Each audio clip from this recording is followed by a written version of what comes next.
Welcome to Cheater Confessions. Let's get started with today's story. The night Amanda ended our marriage, she did it in our backyard. I came home from work just after 7.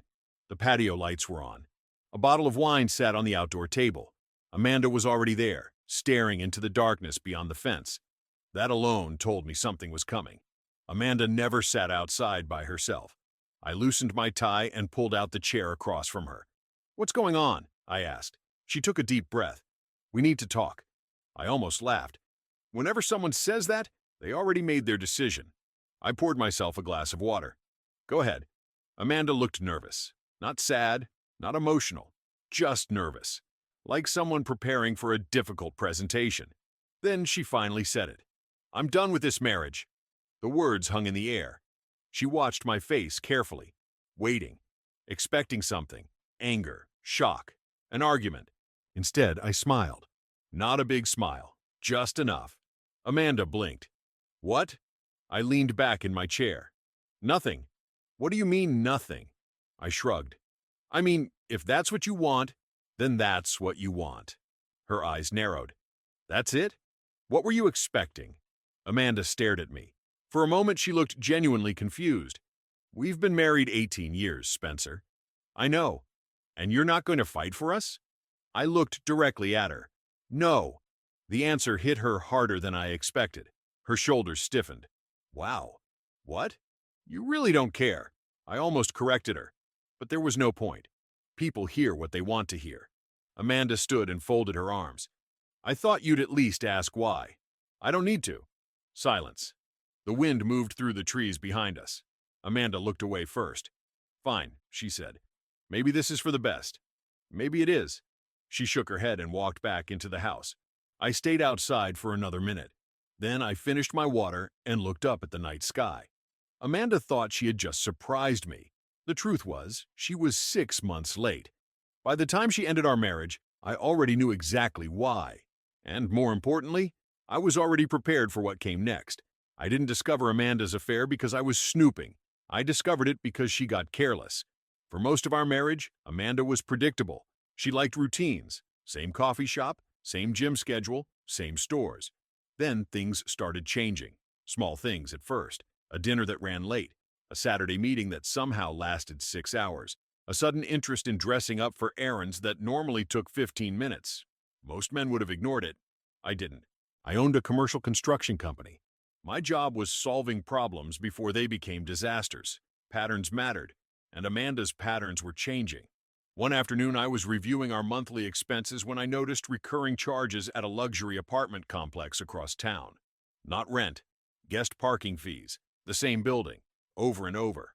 A few weeks later, I saw another charge connected to a rooftop bar downtown. Amanda had told me she was attending a women's networking event that night. The event didn't exist. I checked. That was when I started paying attention, not emotionally, strategically. The name Nathan Brooks appeared a month later. Amanda left her tablet open one morning before work. A message flashed across the screen, just one sentence. "Last night was worth the wait." No heart emoji, no obvious confession. But I didn't need one. I had enough. Nathan was 32, single, worked in commercial real estate, and apparently thought sleeping with another man's wife made him important. I didn't confront either of them. What would have been the point?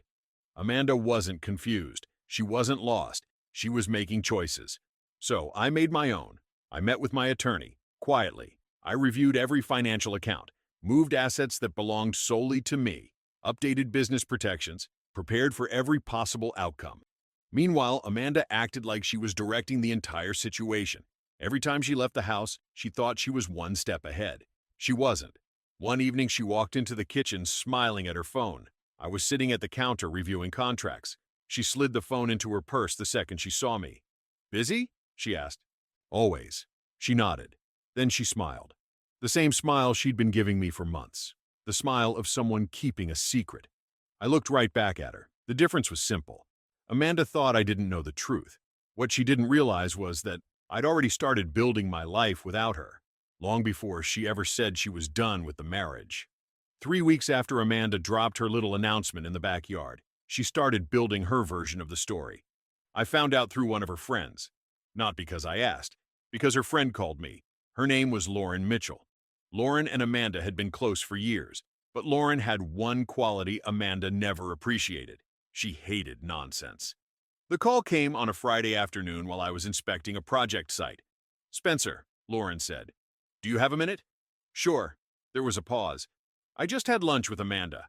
I leaned against a steel beam and waited. "And?" Lauren sighed. "She's telling everyone you checked out of the marriage years ago."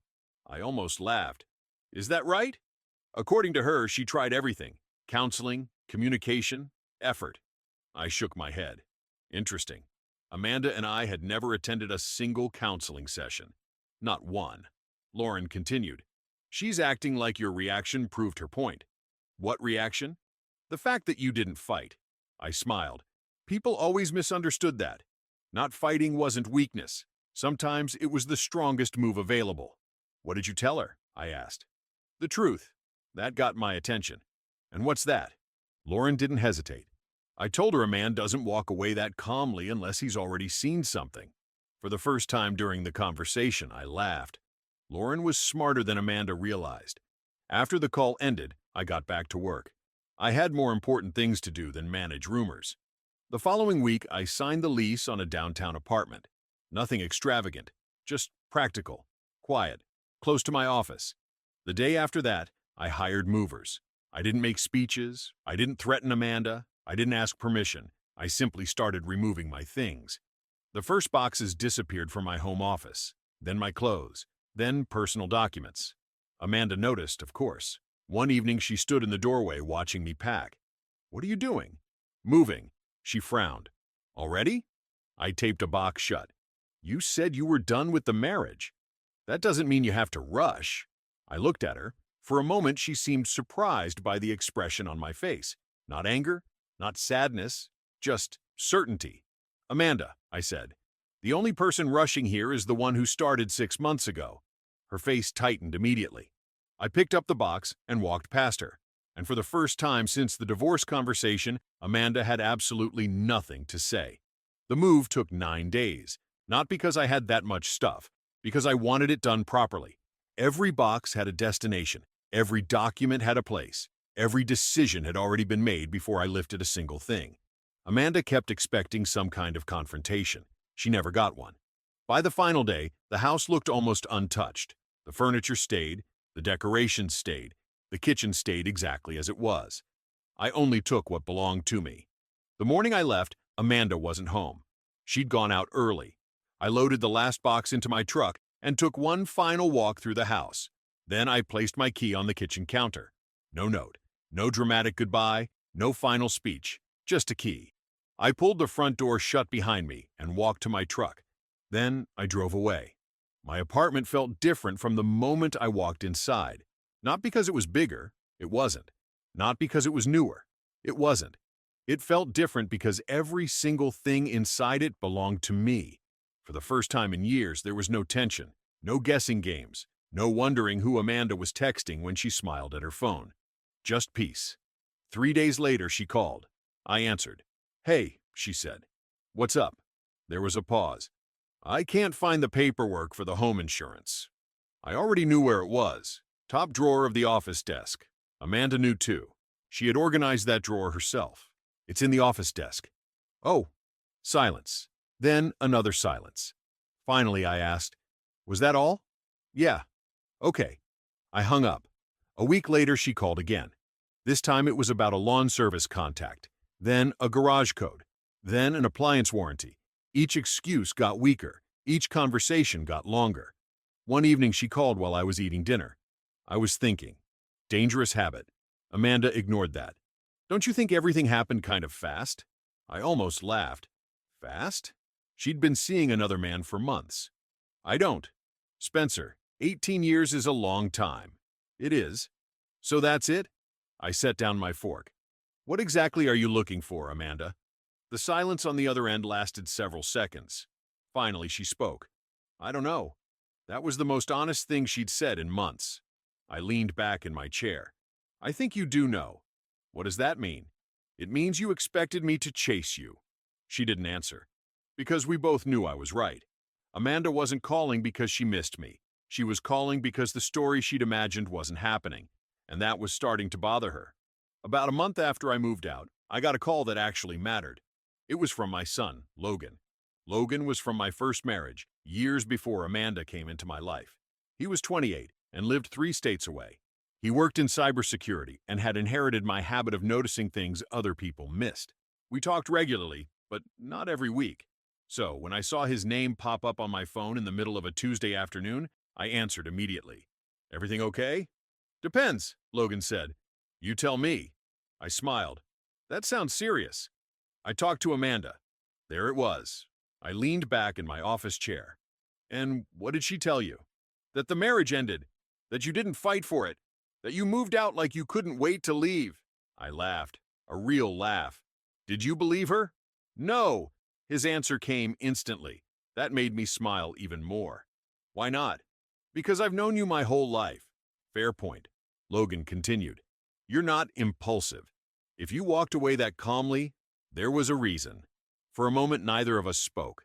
Then he asked the question, "What actually happened?" So I told him. Not every detail, just enough. Amanda, Nathan, the lies, the affair, the divorce, the planning, everything. When I finished, Logan was quiet. Finally, he said, "So you knew before she asked for the divorce?" "Months before." "And you never confronted her?" "No." "Why?" I looked out my office window. "Because I wasn't interested in arguing with someone already making decisions." Logan was silent again. Then he laughed. "Dad, that's cold." "It's practical." "No," he said. "It's disciplined." A week later, he showed up at my apartment with 2 suitcases and a laptop. "I'm taking some vacation time," he announced as he walked inside. "You planning to ask first?" "Nope." I shook my head. "Fair enough." The next few weeks were surprisingly good. We worked during the day, grabbed dinner at night, talked about business, life, investments, future plans. For the first time in a long while, I wasn't focused on what I'd lost. I was focused on what was still in front of me. And the strange part? My life was getting stronger after the divorce, not weaker. Amanda thought ending the marriage would leave me isolated. Instead, it removed distractions. The more stable my life became, the more Amanda's calls increased. Almost like she could sense something had changed. And she was right. Something had. The man she thought would be sitting alone waiting for her wasn't there anymore. And she was about to find that out the hard way. Amanda showed up at my apartment on a rainy Thursday evening. Logan and I had just finished dinner. We were sitting in the living room, reviewing a business proposal he'd brought with him when the building concierge called upstairs. "Mr. Thompson, there's a woman downstairs asking to see you." I already knew who it was. "Send her up." Logan raised an eyebrow. "Amanda?" "Probably." "Want me to disappear?" I shook my head. "No." 5 minutes later, there was a knock at the door. When I opened it, Amanda looked different. Not terrible, just tired. The confidence she'd been carrying for months wasn't there anymore. "Spencer, come in." She stepped inside and immediately spotted Logan sitting on the couch. The surprise on her face was impossible to miss. "Oh, I didn't realize you had company." Logan stood and offered a handshake. "Good to see you, Amanda." She shook his hand awkwardly, then looked back at me. "I was hoping we could talk privately." "You can talk here." Her eyes narrowed. "Really?" "Really." Amanda clearly didn't like that answer, but she sat down anyway. For a few seconds, nobody spoke. Then she finally broke the silence. "You seem happy." I almost laughed. Of all the things she could have said, that wasn't what I expected. "I am." Amanda looked around the apartment. The organized shelves, the workstation, the calm atmosphere. Everything. "I didn't think this is what I'd find." "What were you expecting?" She hesitated. "I don't know." I nodded. That was becoming her favorite answer. Then she looked directly at me. "When did you know?" There it was. The real reason she'd come. I leaned back. "Know what?" "About Nathan." Logan quietly closed his laptop. Nobody was leaving now. I looked at Amanda. "About 6 months before the divorce." The color drained from her face. "You knew that long?" "Yes." "And you never said anything?" "No." Amanda stared at me in disbelief. "I don't understand." "What's confusing?" "You acted normal." "No," I said calmly. "I acted prepared." The words hit her harder than I expected. She looked down at her hands. Then back up. "He's gone." I wasn't surprised. Nathan always looked temporary. What happened? I asked. Amanda laughed bitterly. He didn't want a relationship. Neither Logan nor I said anything. Amanda shook her head. I thought he cared. I looked at her steadily. No, you thought he wanted what I already gave you. The room fell silent, and for the first time since she'd walked through the door, Amanda had no response at all. She sat quietly for several seconds. The old Amanda would have filled the silence immediately. She would have explained, defended herself, found someone else to blame. This Amanda just looked tired. Finally, she spoke. I made a mistake. Logan glanced at me but stayed silent. Amanda continued, a huge mistake. I nodded once. She laughed softly. That's all you're going to say? What would you like me to say? I don't know. There it is again. Amanda looked down. I wasn't trying to be cruel.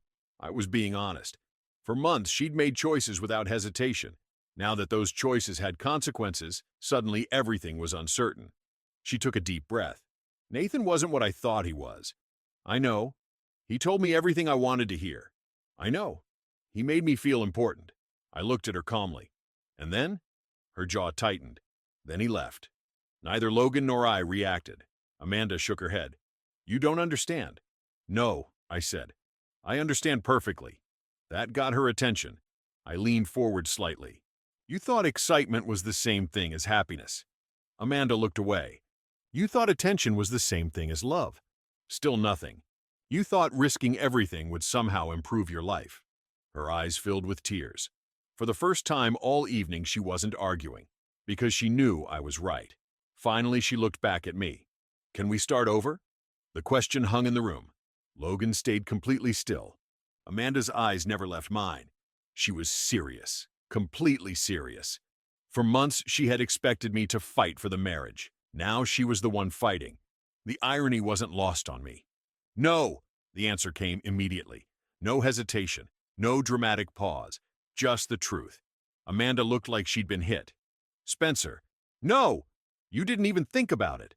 I already did. Months ago, when I discovered the affair, when I watched her lie, when I saw her choose someone else. That's when the decision happened. Amanda wiped her eyes. People make mistakes. Yes, people deserve second chances. Sometimes. She stared at me. Not me? I shook my head. Trust isn't a light switch, Amanda. The room became completely silent. You didn't destroy this marriage in one day. I stood up. And I'm not rebuilding it in one day either. Amanda lowered her head. For the first time since I'd known her, she understood it was over. Not temporarily, not emotionally, not strategically. Completely over. And there was nothing left to negotiate. Amanda stood up slowly. For a moment it looked like she wanted to say something else. Maybe one last argument. Maybe one last attempt to change my mind. But there was nothing left to say. She had already used every explanation she had, and none of them changed what happened. She walked toward the door. I followed. Not because I was trying to stop her, just because that's what you do when someone leaves your home. At the door, Amanda turned around. The rain outside had gotten heavier. The hallway lights reflected in her eyes. Do you hate me? She asked. The question surprised me. I thought about it for a second. Then I shook my head. No. She looked confused. Why not? Because hate requires investment, energy, emotion, and somewhere along the way those things had disappeared. I just don't trust you anymore. Amanda swallowed hard. Somehow that answer seemed to hurt more than anger would have. After a few seconds, she nodded. Then she opened the door. Before stepping into the hallway, she stopped one last time. I really thought you'd fight for me. I looked at her steadily. No? For us, then. I shook my head again. You already made your choice. Amanda held my gaze for a moment. Then she finally nodded. This time she understood.